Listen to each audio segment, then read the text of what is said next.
No es lo mismo decir yo me he equivocado, que yo he fracasado, que yo he aprendido, ¿no? Claro. De yo he fracasado a yo me he equivocado en la vida, a yo he aprendido en la vida, ahí hay traspasos muy diferentes, ¿no? Que la persona que ha caído y se ha levantado es más fuerte que la que no ha caído.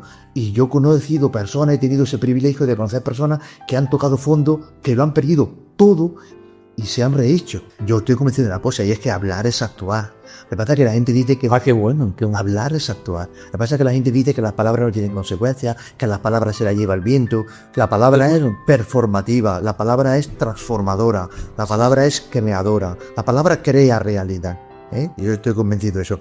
Yo tengo una definición del amor que es muy sencilla, pero que a mí me encanta, que es aceptar al otro como legítimo diferente. Eso es amar, aceptar al otro como legítimo diferente. El otro tiene derecho a ser como es. Bueno, pues hoy tenemos una persona que, dejadme hacer una introducción un pelín más larga que otras veces porque merece la pena. Que nos conocimos hace menos de una semana, me lo presentan, me dice es el presidente del Proyecto Hombre, pero inmediatamente me dice no, pero es que además es médico en urgencias y además es sacerdote. Y encima que estamos haciendo un máster, ¿no? He terminado un máster en economía de la salud. Vale. O sea, de los varios que tú vives 3 vidas, en lo que los demás vivimos una agobiados. O sea, es increíble. Quiero decir que no podemos imaginar la potencia intelectual que tiene una persona que se enfrenta a 3 frentes muy exigentes, sí, y que lo va sacando para adelante. Y me dice quien no me presenta, decir, no, es que es una persona y tal. Y sí. Y sí, pero entonces vamos a tratar de... Me organizo bien, Fernando. Nada más. Qué humilde eres. En todas las entrevistas que te... Aconsejo que veáis esa entrevista porque yo creo que la voy a llevar por otro lado, porque a veces saco algo de lo que tiene... Es que intuyo... ¿Sabes cuando te encuentras con alguien que tiene un trasfondo muy largo, que tiene un mundo interior muy rico, y muchas veces nos quedamos en la anécdota de que eres médico, de que eres sacerdote, de que has sacado las cosas con mucho mérito, que haces deporte y tal, y digo, vale, eso está fenomenal, pero tú tienes que haber llegado a algunas reflexiones en la vida de la leche. Bueno, la vida es aprendizaje, ¿no? Y entonces vas aprendiendo continuamente. Hay errores y los vives como oportunidades, no tanto como fracasos. El fracaso es una palabra que a mí personalmente no me gusta nada. De hecho, yo aquí en Proyecto Hombre, o en la parroquia, o en Urgencia, o donde sea, cuando alguien me dice que ha fracasado, no sé, me parece algo terrible, ¿no? Decir que una persona ha fracasado en su vida. Yo creo que, bueno, el fracaso... hay personas que lo pasan muy mal, ¿no? Y hay personas que han sufrido mucho, y hay personas que no encuentran el camino. Pero a mí esa palabra de fracaso, yo siempre lo digo muchas veces en mi entrevista, no es lo mismo decir yo me he equivocado, que yo he fracasado, que yo he aprendido, ¿no? Claro. De yo he fracasado a yo me he equivocado en la vida, a yo he aprendido en la vida, ahí hay traspasos muy diferentes, ¿no? Con toda la carga emocional que eso conlleva. Por tanto, a mí la palabra fracaso no... No, pero es el ejemplo de lo contrario. O sea, de consecución de logros sorprendentes. La verdad que sí, pero mira, yo también te digo una cosa, Fernando, porque yo soy una persona que, bueno, desde pequeña, muy organizada, todo ha salido en la vida, me ha ido saliendo, ¿no? Con mucho esfuerzo, con mucho trabajo, con mucho estudio, porque, bueno, pues medicina son 6 años, teología otros 6 años, es decir que ahora tengo 54 años, a punto de cumplir 55, y te ves, pero todo ha tenido un itinerario, ¿no? Un proceso. Lo que pasa es que hoy en día estamos en la sociedad del dicho y hecho, ¿no? De es una moneda y me sale el refresco, de lo quiero aquí y ahora. Y eso en mi tiempo no era así, ¿no? En mi tiempo yo de pequeño sabía un poco a dónde iba, qué es lo que quería, y ha costado trabajo, ¿no? Pero ha ido saliendo poco a poco. Entonces, en este sentido, yo siempre digo en la alta terapéutica aquí en Proyecto Hombre, que la persona que ha caído y se ha levantado es más fuerte que la que no ha caído. Y yo he conocido personas, he tenido ese privilegio de conocer personas que han tocado fondo, que lo han perdido todo, y cuando digo todo, es todo, que es una experiencia que yo, por supuesto, ni de lejos, y se han rehecho, y han triunfado después en la vida de alguna manera, ¿no? No a lo mejor con un triunfo social, pero han rehecho su familia, su trabajo, En este sentido, yo no he pasado por ahí, ¿no? No he tocado fondo y no me he levantado, ¿no? Yo me quito el sombrero ante personas que lo han perdido todo y se han rehecho. Pero tú has sentido, porque tú eres un hombre de vocación, que dice que tienes vocaciones muy asentadas, la de médico. Yo siempre digo que hay como 3 vocaciones como muy fuertes, la docente, la de la medicina y la espiritual. Sí. Porque esas, como las ejerzas sin vocación, es la constitución del hecho, porque son sagradas, es decir, son 3 enormes. ¿Y tú has sentido que algo te empujaba, que te llevaba? Hombre, yo de pequeño siempre he sentido un poco esa necesidad de servicio, ¿no? A mí, por ejemplo, me gustaría que se me recordase al final de mi vida como un humanista, ¿no? Es decir, a mí lo que me ha movido la persona. Siempre me ha movido la persona, en todas sus dimensiones, en todos sus aspectos, ¿no? Desde el punto de vista físico, orgánico, funcional, estamos formados por células, tejidos, órganos, hasta el punto de vista más espiritual, ¿no? Yo creo que trascendemos la realidad, somos seres espirituales. Pero ¿somos seres espirituales que tenemos una experiencia física o somos seres físicos con una dimensión espiritual? Pues yo creo que un poco las dos cosas, ¿no? Yo creo que somos seres físicos, que eso es innegable, eso nadie lo duda. Después hay otras personas que consideran que son espirituales o no lo son. El que somos físicos, eso creo que no hay duda. Todo el mundo lo reconocemos, todas las personas. Bueno, con la física cuántica, macho, física cuántica lo pones un poquito en duda. Sí, para estas personas que, por supuesto, no son nada religiosas, pero yo creo que espirituales somos todos. Lo que pasa es que es una dimensión que no está muy descubierta o no está descubierta por todo el mundo, pero que trascendemos la realidad, que tenemos un corazón, que tendemos a la belleza, al bien. Yo creo que eso es algo también innegable. Después puede ser más religioso o menos religioso, o nada religioso. Yo conozco personas que no son nada religiosas y que son profundamente espirituales. Y puedo conocer también personas que son muy religiosas y que son poco espirituales, ¿no? ¿Y tú qué eres más? Yo soy más espiritual que religioso. Sí. ¿Eso no nos puede llevar a una soledad interna muy potente? Posiblemente, yo no tengo esa experiencia, ¿no? No me considero místico, ¿no? Me considero una persona sensible, me considero que me mueve el buscar el bienestar de los demás, el que tenga una segunda oportunidad o una tercera, pero realmente...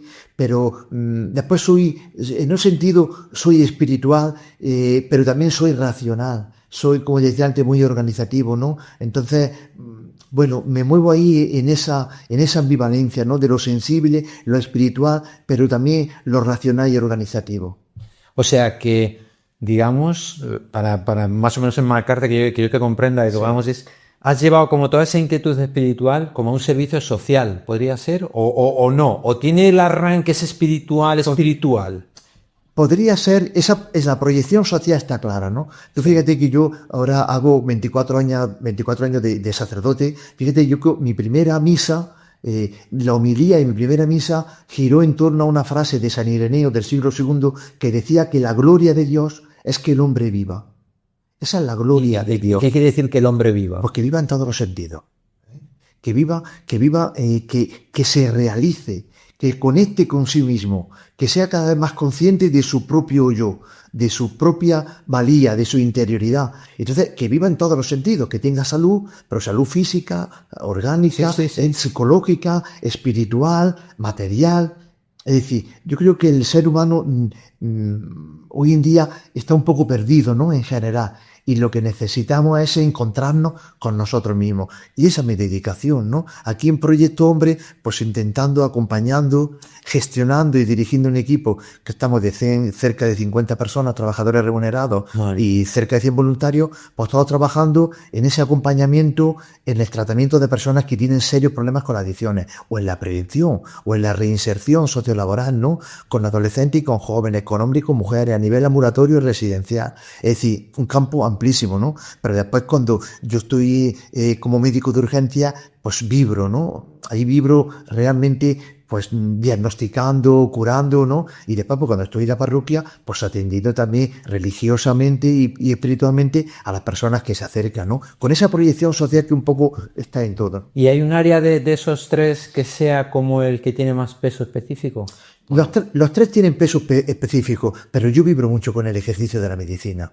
O sea, te sientes muy médico, ¿no? Me siento muy médico, yo me siento muy médico. Es una vocación la primera, ya del año 94, o sea, llevo más de 30 años de médico y esa es una vocación muy profunda, ¿no? La médica. Después, bueno, pues soy sacerdote y atiendo espiritualmente a muchísimas personas y celebro la fe y predico, que me encanta predicar, a mí me encanta como a ti, ¿no? Comunicar, ¿no? Entonces yo, bueno, mi homilía no son muy largas, 7, 8 minutitos, pero intento que sean con enjundia, que tengan su cosa, ¿no? que tenga su cosa, ¿no? Que sean profundas y que toque a la persona, ¿no? O sea, lo que buscas es la conexión emocional, ¿no? En la homilía, ¿no? No es intelectual, ¿no? Exactamente. Yo creo que a mí me mueve mucho la comunicación emocional, ¿no? Me encanta la gestión emocional y yo creo que lo realmente importante en nuestra vida es que decidamos dentro de las posibilidades que nos permite la vida, porque esto es un proceso y un aprendizaje y hace falta una educación emocional, pero que decidamos desde qué emoción vivir nuestra vida. Yo creo que en nuestra vida, tú lo decías el otro día en la charla, yo creo que la emoción que predomina en nuestro mundo es el miedo. Sí, es el miedo, totalmente. Es como se organiza la sociedad. Si te das cuenta ahora estamos en un momento de la historia donde están volviendo a apretar las clavijas del miedo. Totalmente. Para todo. Pero yo desde mi experiencia, yo lo he constatado sobre todo de la crisis, a partir de la crisis de 2008, cuando esa crisis económica, hay que mucha gente perdió el trabajo que no sospechaba perderlo y los que no lo perdieron sintieron miedo de que podían perderlo. Ahí vi yo, ahí palpé el miedo. ¿Sabes por qué? El miedo normalmente va muy asociado a la búsqueda de seguridad. La seguridad es siempre falsa, ¿no? Y se tiende a cambiar la palabra defensa por seguridad, ¿no? Claro. Por seguridad. Es decir, que la palabra tiene mucha fuerza, ¿no? Y después mucha gente vive en el miedo, pero hay mucha gente vive en la tristeza. Yo veo que mucha gente vive en eso, han perdido a veces lo más importante de su ser, lo más auténtico, lo más noble, y la pérdida conlleva tristeza. Pero ¿no crees que la sociedad ha ido avanzando a hacer cada vez las adicciones más fuertes y más variadas? Sí. Lo que pasa es que hay algunas que están aceptadas socialmente. Exactamente. O sea, alguien que compra compulsivamente, la gente puede decir que es un derrochón, pero nadie diría eres un adicto. Y a lo mejor tiene una tendencia que te está comprando continuamente. Claro, pero nosotros tenemos personas que tienen un problema con la compra compulsiva. Claro. Y está porque hay un vacío. De alguna manera. Por supuesto, y muchas veces la vida que tenemos tan estresada es muchas veces para no pararnos. Para no pararnos. A mí, yo he tenido alguna experiencia, algunas veces, de ejercicio, de haber estado en algún monasterio. Eso es durísimo, eso que la gente ese de que la gente se cree que esa gente no hace nada y que están ahí, eso es durísimo. Pararte en ti mismo. 2 días sin hablar y la gente se vuelve loca. Claro. O sea, tú te cuentas una cosa tan sencilla. Claro, y no 2 días, un día. No lo soporta. Hay un vacío existencial, un vacío espiritual, pero un vacío existencial y se intenta llenar, ¿no? Y con todas estas adicciones que hay, hoy, Fernando, no hay alarma social. Claro. Hoy no hay alarma social. Hace 30 años, 40 años que nacimos muchas entidades, hubo una gran alarma social. Hoy no hay alarma social. Hoy está todo. Lo que pasa es que eso se nos escapa. A mí por lo menos se me escapa, ¿no? ¿Quiénes son los que manejan un poco la sociedad? Se me escapa. Pero ciertamente está todo muy controlado, ¿no? Claro. Y en el fondo todos pensamos lo mismo, y todos vestimos lo mismo, y todos vemos lo mismo, y todos escuchamos lo mismo. Entonces está todo como muy... Hay un pensamiento único en un sentido, ¿no? Hay gente que está dentro de la adicción y que ve como la salida en una búsqueda trascendente, ¿o no? Sí, hay gente más espiritual que otra, pero la gente que es espiritual o la que no lo ha sido, sí que intenta, cuando uno conecta, sí que la espiritualidad no es más que la conexión profunda con uno mismo. Claro.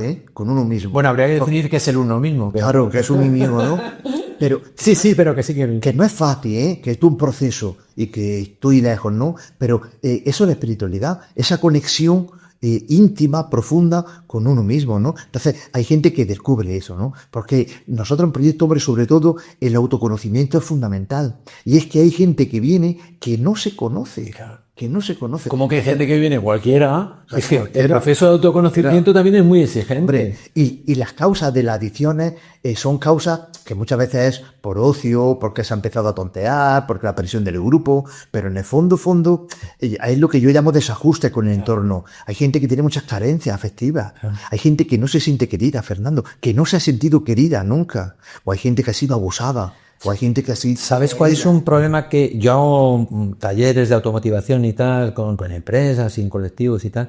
¿Sabes un punto que he descubierto últimamente que es exagerar la autoestima, tío. Ahí hay un agujero, Sí. en la sociedad. Sí. Es fácil tener autoestima, porque Pero ¿quién nos educa en la autoestima? ¿Quién nos educa? es que no nos educa. No se educa. Es que no nos educa. Es que somos torpes emocionales. Es que ahora se está un poco en la escuela, en los niños pequeñitos, en los colegios, hablando un poquito de gestión emocional. Pero nosotros no hemos ido.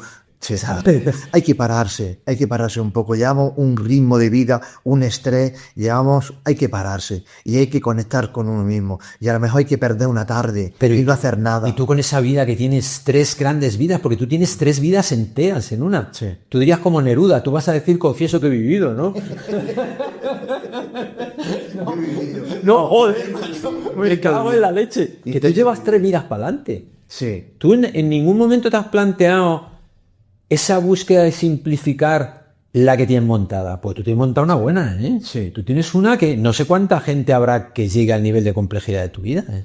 Bueno, pero pasa que yo dirijo mi vida, que eso también es bonito, ¿no? Yo dirijo mi vida, y yo es verdad que estoy muy involucrado y que estoy muy, muy volcado, pero la agenda me la organizo yo, ¿no? Y mi formación me la he organizado yo, ¿no?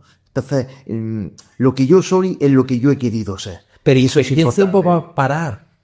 ¿Tienes tiempo para parar? Sí, tengo tiempo para parar. Sí. Joder, macho, es impresionante. Sí, da tiempo a todo. Sí, tengo tiempo para. Y después, por ejemplo, haciendo deporte, yo también paro, yo me gusta mucho la bici. Entonces yo he salido 2 o 3 horas con la bici, eso me sirve a mí para, además de hacer deporte y estar pedaleando, ahí estoy yo dando vueltas y paro. Ahí paro. Y a veces también medito, ¿no? A veces también en mi casa pues tengo momentos de estar tranquilo y de pararme y de sosegarme. Y la verdad es que sí, en ese sentido me cuido, ¿no? A mí me gusta, creo que tenemos que cuidarnos todos. Y hay que cuidarnos a nivel físico, a nivel de alimentación, a nivel de sueño y a nivel también espiritual. Y el pararse es importante. Y la importancia de lo psicosomático, ¿no? Es decir, es que date cuenta la cantidad de enfermedades que hay, que es que es un reflejo psicosomático. Casi todas somatizamos. Claro. Somatizamos en la barriga, en el estómago, somatizamos con el asma, somatizamos con picores, somatizamos con... No, con enfermedades ya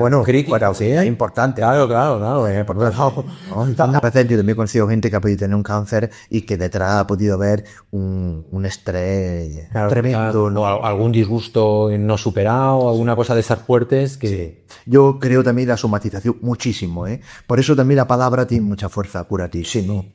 Y curativa o de daño. O de daño. Y cuidado con la palabra porque la gente, como bueno, nosotros que nos digamos que tú también das charlas, te das cuenta del impacto que tiene. Hombre, yo estoy convencido de una cosa y es que hablar es actuar. Lo que pasa es que la gente dice que... qué bueno. Hablar es actuar. Lo que pasa es que la gente dice que las palabras no tienen consecuencias, que las palabras se las lleva el viento, que la palabra es performativa, la palabra es transformadora, la palabra es creadora, la palabra crea realidad. Yo estoy convencido de eso. Y después tenemos que preguntarnos en qué declaraciones está basada nuestra vida, que eso es muy importante. ¿Qué fue la palabra, no? En el Evangelio de San Juan. Claro, el beso. Eso se tiene mucha trascendencia. Claro. A mí me gusta mucho el lenguaje, la comunicación y la palabra. Yo creo mucho en la palabra. Hoy eso de que las palabras se las lleva el viento, de que eso de que hablar es gratuito, yo eso no lo creo. Tiene mucha fuerza. Pero hoy día damos más fuerza a los hechos, ¿no? Decimos los hechos. Lo que cuenta son los hechos. Yo creo que tu frase esta de hablar, como has dicho, hablar es actuar, efectivamente. Pues esa me parece buenísima. Yo estoy convencido de eso, A otra gente, yo tengo muchos amigos y debatimos sobre esto, ¿no? Porque bueno, hay gente que es más de hechos y los hechos son fundamentales, porque si hablo mucho y después los hechos no corroboran, pues... Pero hablar es muy importante, una acción es muy potente, una declaración, tú fíjate, el gracias, ¿no? Gracias. Hay que decir continuamente gracias, ¿no? O el creo en ti. O el pedir las cosas por favor. Claro. O el pedir las cosas por favor. Fíjate, a mí hay una que me encanta, y que nos cuesta mucho trabajo y es muy fácil decirla, y es el no. Bueno, esa es buenísimo, ¿no? Pero esa ya es de gente muy madura. Sí, el no... A veces es que no. Claro. No, completamente. Es que hay mucha gente que no progresa en su vida o que no se realiza o que no se desarrolla porque no saben decir que no. Y hay que saber decir que no. Pero ahí, ¿sabes? No sé si es lo que piensas tú, yo eso lo he analizado muchísimas veces, es la necesidad de que los quieran y creen que diciendo no les van a dejar de querer. Nos han educado en esa falta. Sí. Es decir, Sí. es que el trabajo de la autoestima es de muchas capas. Y fíjate que yo soy muy positivo y la declaración del sí es muy potente. Pero creo que la del no todavía tiene mucho más fuerza. Tiene más fuerza. O es decir, basta, ¿no? Claro. Basta. O el te quiero. Sí. O el me quiero. Sí. O te perdono. Me perdono. Es que tenemos que perdonarnos muchas cosas. Sí. ¿Eh? Entonces, y tenemos que querernos y cuidarnos. Se va extendiendo. Es que al final somos muy manipulables. Claro. Y estamos también muy ávidos de que nos den soluciones, ¿no? De que nos pongan todo fácil y solamente a veces pulsar un botón o aceptar. ¿Y cómo ves el futuro de la sociedad? Pues, Porque tú lo ves en... sí. Hombre, yo quiero creer que vamos a ir a mejor, ¿no? Que vamos a hacer más ¿Pero qué conscientes. crees que va a pasar? Porque eso me parece que lo estás diciendo como un deseo, ¿no?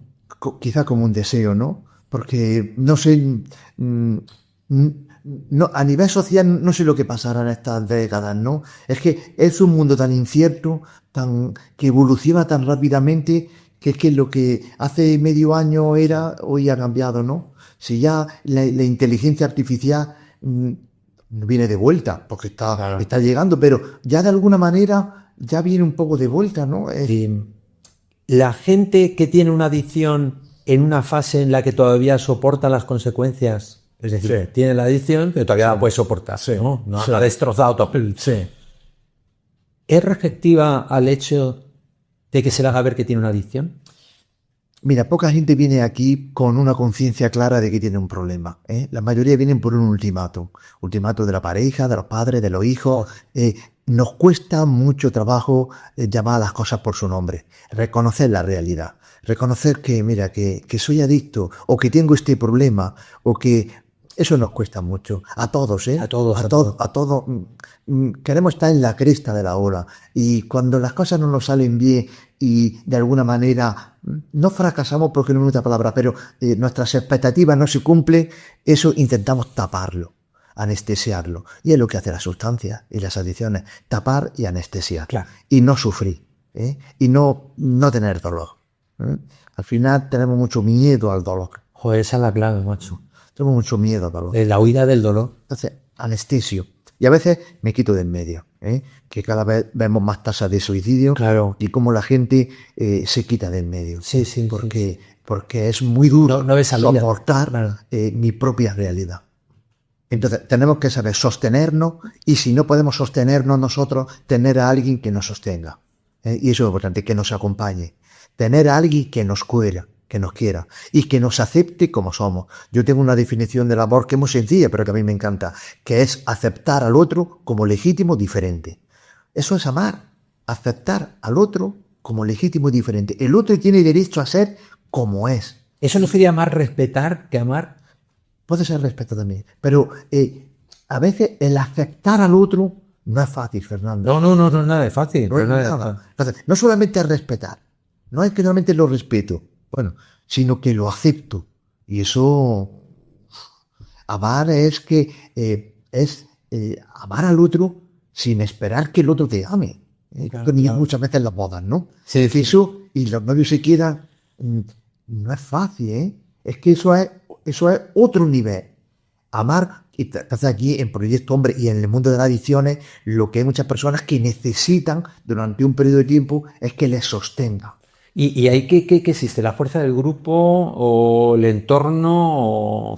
El entorno. El entorno, básicamente. El entorno, después también la familia, es clave. La familia es la institución mejor valorada en España. Sí, pero fíjate que se la ataca por todos los frentes. Sí, se ataca por toda la frente porque, bueno, pues lo que tú has comentado a mí antes. Si te aíslo, eres manipulable. Claro, esa vulnerabilidad, ¿no? Pero la familia es cuando ¿quiénes nos quieren? Nos quieren nuestros padres, nuestros hermanos, nuestra familia. En general, hay gente que ya hay familias muy desestructuradas.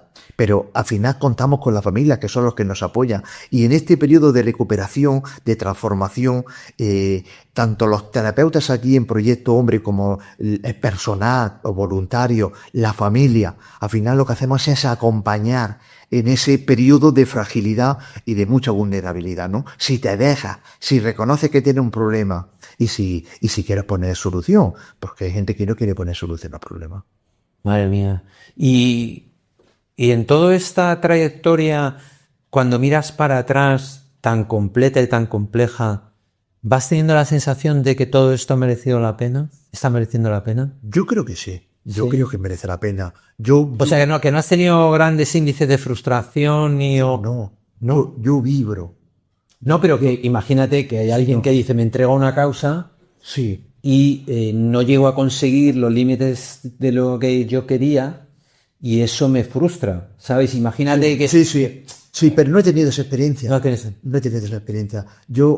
Bueno, es que a ti te ha ido bien, ¿eh? Todo va saliendo. A ti te Todo va va saliendo. saliendo. Sí, sí. Lo mismo en ese sentido soy un poco inmaduro, ¿no? Porque para madurar también tienes que tener una experiencia adversa, un contratiempo importante, a ver cómo sales de ahí. Yo salgo cositas, pero puntuales y líneas leves. Yo mi vida ha ido, gracias a Dios, hasta ahora, fluida y sabiendo a dónde voy y trabajando mucho por poner esos medios para conseguirlo, ¿no? Pero no tengo... ¿Y cómo te ves en el futuro? Porque tú eres un tío de retos. Entiendo, ¿no? O sea, sí. o sea, me cago en la base. ¿Cómo te ves? Me veo descansando, fíjate. O sea, bajando el ritmo. Sí. Yo un tiempo dando lo mejor de mí mismo, pero después también descansando y no disfrutando porque disfruto mucho con lo que hago. No. El problema es que disfruto con lo que hago, ¿no? Aunque sea muy intenso y con muchísimo trabajo. Cuidado. Que está el workaholic, ¿no? También el visto al trabajo. Totalmente. Pero sí, yo quisiera descansar cuando pase un tiempo, ¿no? Un poquito más, ¿eh? Entonces, Pero para una búsqueda más interior, ¿o no? sí. Yo creo que el objetivo de la vida es llegar al anonadamiento. Nosotros llamamos, desde el punto de vista cristiano, la kenosis. Es el desaparecer. Es hundirte, ¿no? Fundirte de alguna manera. Ese anonadamiento, ese desaparecer. Ahora mismo yo tengo un foco mediático muy importante, ¿no? Pero todo eso sé que hay que prepararse para cuando no lo esté. Y deseo que algún día no lo esté. Claro. No, pero ¿qué buscan? ¿Qué buscan en la religión? ¿Qué buscan en un sacerdote? Porque a lo mejor no buscan a Dios, ¿o sí? Van buscando... Buscan a Dios y buscan un sentido. Pero es que es muy difícil vivir con ese vacío que antes hablábamos. Hay gente que se mueve en ese vacío, y hay gente que se mueve en la superficialidad, y hay gente que es en el consumo, digamos. Pero después hay otra gente que tiene anhelo, que tiene anhelos de plenitud, anhelos de felicidad, anhelos de inmortalidad. Y ese deseo, ese anhelo es lo que van buscando. Pero si lo religioso va acompañado de lo espiritual, pues entonces sí la respuesta, ¿no? Pero como es algo tan personal, es algo tan propio de uno, que cada persona es un mundo, es diferente, ¿no? Entonces, pero sí hay gente que a veces me busca, ¿no? O a veces hablamos, o a veces quiere tener una conversación para volcar todo eso que tiene, ¿no? Y esa insatisfacción a veces, ¿no? ¿Y cuál es su deseo? ¿Cuál es su anhelo? ¿Cuál es a qué aspira? ¿No? Y encontrar un sentido. Que mucha gente no encuentra un sentido en su vida. Cada uno tiene que encontrar el suyo. Es suyo, sí. Cada uno el suyo, ¿no? Aquí no se trata de transferir tu propia vivencia, sino que tú descubras que hay alguien que te puedes querer, ¿no? Te puede sentirte querido. Pero entiendo, no sé, a lo mejor estoy equivocado, que la búsqueda espiritual es un grado más. Pero eso ya un paso más posterior, que eso, sí es verdad que eso no me lo encuentro, ¿no? Eso es algo muy difícil que alguien en este mundo, o en otro mundo, pero en este mundo de las adicciones me refiero, No, digo que o en otro mundo. Casi sería más el de sacerdote. Claro, no me lo encuentro tanto, ¿no? Hoy en día hay más superficialidad, ¿no? Hay esa búsqueda de Dios, bueno, no es fácil. Todo lo que has leído en tu vida, todo lo que has estudiado, bueno, no todo, pero el 98% es hacia afuera. Hacia afuera, y somos muy racionales. Por eso decía antes, el pararse un poco, ¿no? Por 5 minutos que uno se pare, cierre los ojos, respire y conecte con uno, 5 minutos, que a veces al principio se nos hace una eternidad, ya es un primer paso para encontrarnos con nosotros mismos, que al final encontrarte con Dios, ¿eh? El miedo y el no, y el no tener dolor, ¿eh? Es lo que predomina, ¿no? Y esa incertidumbre de saber qué va a pasar, si me voy a morir o se me va ¿Se acaba todo o hay una cosa más, no? Claro, eso, por lo menos en esos momentos de incertidumbre, de inquietud, de miedo, de que no sé si puedo perder la vida, pocas veces se manifiesta. Yo he tenido algunos regalos en la vida de gente que ha morido conscientemente, sabiendo que se moría y con esperanza, ¿eh? Otra gente no. Otra gente, incluso religiosa, han muerto con muchísimo miedo, ¿no? Pero sí he tenido varios regalos de personas que, bueno, he acompañado y que se han abierto y que sabían que se morían y que iban, bueno, pues a los brazos del Padre, ¿no? Ahora está muy de moda también lo de las experiencias cercanas a la muerte, ¿no? En la CCM estas, ¿no? Con el San Segarra. ¿Has visto alguna conferencia de Manuel San Segarra? Sí. Ejerciendo de médico, pues tú eres un tío conocido. Entonces, ¿también saben que eres sacerdote? A veces sí, Sí. a veces sí, Y, a veces sí. y- Otra vez y- no. ¿Y cómo te tratan? ¿Qué prima? ¿Qué prima? ¿El doctor o el padre? Bueno, prima las dos cosas, pero quizás en la medicina prima un poco es doctor, ¿no? El doctor que es sacerdote, pero prima es doctor, ¿no? Una situación crítica, la de la gestión de las religiones en el mundo, tal y como va esto. Bueno, ya es un mundo globalizado, ¿no? Claro. Y como el consumismo ha llegado y el materialismo un poco ha llegado a todo. Pero bueno, puede ser que en Oriente todavía no sea tanto como aquí en Occidente. Bueno, o que lo vemos idealizado desde aquí. También. Pues no es idealizado porque yo, bueno, sería para contar historias, pero... Bueno, por ahora nos vamos a los budistas, además nosotros entramos en un centro comercial y vemos todo lo que nos falta, ¿no? Y a un budista entra y ve le sobra. eso después todo lo que uno necesita, ¿no? No sé, decía Sócrates. Yo creo que el gran valor de mi vida es la pasión, ¿eh? Que vivo las cosas con mucha pasión. No se te viene. Es muy importante vivir la vida con pasión, vivirla de un modo ahí anodino, ahí sin... No tiene mucho sentido. Ahora, en lo que tú, con lo que tú conectes, con lo que tú sintonices, con lo que tú bullas... Pero es un regalo, eso es un regalo que nos ha dado la vida, los que la vivimos de manera apasionada, Yo creo que... o es algo que se puede fomentar. Yo creo que se puede fomentar, ¿eh? Porque tú no te puedes imaginar lo tímido que era yo hace 30 años. ¿Ah, sí? Hoy ya es súper tímido, ¿eh? Yo recuerdo ahora que hemos celebrado pues, el 30 aniversario de la facultad de mis compañeros de medicina y se lo recordaba a ellos, ¿no? Yo salía de la facultad, era niño de padre muy sencillo y bueno, yo quería ser médico y yo salía de clase y yo que pegaba a la pared y a pared de fondo, en la pena comunicaba, ¿eh? Sí. Era súper tímido. Y Pero por el origen social económico. un poco desde pequeño yo era un chico introvertido, un poco serio, un poco para mí. Pero serías un chaval inteligente, porque vamos a Sí, bueno, sí. buenas notas, ¿no? Sí, buena nota, sí, desde chiquitillo. Desde chiquitillo. Yo tengo una experiencia, recuerdo, con 5 o 6 añitos, estábamos en primero de la EGB. La EGB, sí, O sea, sí. Pues daban un premio en la escuela, al más listo y al más bueno. Entonces, yo recuerdo que estábamos dos compañeros que éramos listos en la escuela y no sabía a cuál de los dos darle el de listo.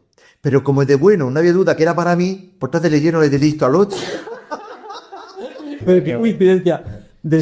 Y tú de pequeño tenías como la sensación de que la vida te iba a llamar para alguna cosa así importante. De esa inquietud que uno dice, yo voy a hacer algo. En parte sí. Yo lo tenía claro que tenía que estudiar. Eso es lo que tenía claro. Y que tenía que ser en la vida algo. Eso de pequeñito y que me iba a costar trabajo. Pero que lo conseguiría. De fuera tampoco te ha costado tanto, ¿no? No ha costado tanto. No ha costado tanto. Es... Digo, bueno, que me vaya. No, pero te quiero decir que te veo un tío que tiene muy claras las cosas. tener paciencia. Claro. El día a día. Decía, yo estaba en sexto, pues el año que viene, séptimo. Y el siguiente, octavo. De madurez. Y primero, bachillerato. Entonces, y después terminamos bachiller. Y claro, el bachillerato ya quería ser médico, ¿no? Sí. Y ahora, ¿Y de qué? Y ahora empezamos. ¿Por qué te dio por ser médico? Pues mira, y es algo que he tenido yo de pequeño, porque yo no he tenido familia médico. Claro. ¿no? Yo te voy a confesar una cosa. Yo de pequeño, yo quería hacer 3 cosas. Yo quería ser médico, cura y torero. ¿eh? Oye, pues Fíjate, ya estas tres cosas. Y después ya en la parroquia, con 14 años, en la parroquia, en el pueblo, con 14 años llegó un párroco que era también médico. anda. Y eso también me marcó.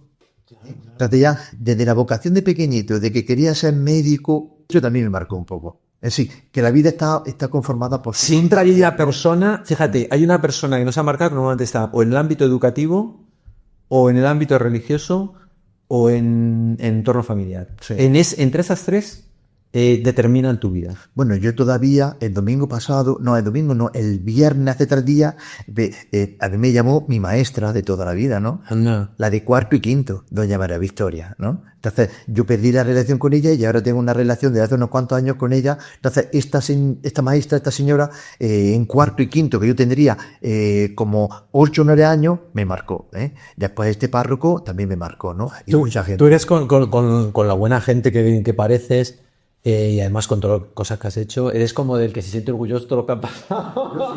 No, digo, todos tus profesores dicen, yo le di clase a vos. Hombre, ella presume. Ella presume. Y cuando presume de alguien le digo, es médico y sacerdote. Claro. Yo le di clase. No, ya, yo le di clase. ¿eh? Pero bueno, la que más presume de mí es mi madre. Ah, sí, Y mi madre, claro. por donde va, Claro. es que es director, Manolo. es director presidente de Proyecto Hombre, médico y sacerdote. Ella. El culo. Claro, por bueno, a todos les pregunto una cosa. Diréis, ¿qué te ha parecido la entrevista? A mí, bueno, tú lo has visto, me he sentido comodísimo y muy espontáneo los dos. Y la verdad que genial, ¿eh? Porque hemos hablado de cosas de lo que es la ¿Te esperabas eso cuando me viste el otro día? ¿No? Y te dije, ¿te puedo entrevistar? ¿Qué esperabas? No, pues me he sentido muy a gusto. Yo también. Fernando, además del primer día que nos conocimos, ya vi por tu parte un afecto sincero, un interés, y bueno, y la verdad que a mí me apetecía también mucho. Es que me gustó cómo mirabas, te soy muy sincero. Miras muy bien, miras tranquilo, miras... Bueno, oye, muchísimas gracias. Gracias a ti, Fernando, por este ratito que ha sido un regalo. Yo siempre te lo puedo ver de alguna manera, ¿no? No, Con el ratito que hemos pasado. sí,